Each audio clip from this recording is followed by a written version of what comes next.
అందరికీ ముందుగా తొలి ఏకాదశి శుభాకాంక్షలు. ఇవాల్టి నుంచి మనం అత్యంత పవిత్రంగా భావించే శ్రీమద్ భగవద్గీత శ్లోకాలని రోజుకొకటి చొప్పున నేర్చుకుందాం. ఓం శ్రీమద్భగవద్గీతాయ నమః. ధ్యాన శ్లోకం.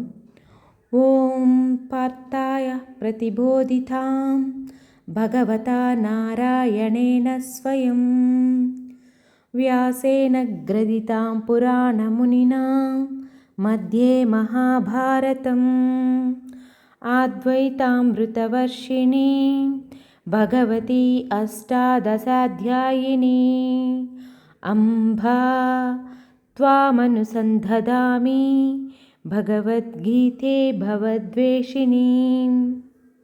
భావార్థం: స్వయంగా శ్రీ మహావిష్ణువైన శ్రీకృష్ణుడు అర్జునునికి ఉపదేశించిన పవిత్రమైన జ్ఞానమే శ్రీమద్ భగవద్గీత.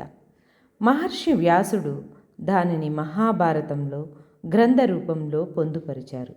అద్వైత తత్వామృతాన్ని కురిపించే 18 అధ్యాయాలతో కూడిన సంసార బంధనాలను తొలగించే దివ్య తల్లి అయిన భగవద్గీతకు నేను భక్తితో నమస్కరిస్తున్నాను.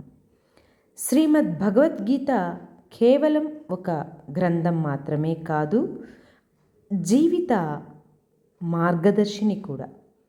ఈ రోజు నుంచి రోజుకొక శ్లోకం ద్వారా గీతా సందేశాన్ని తెలుసుకుందాం. ఓం శ్రీకృష్ణార్పణమస్తు.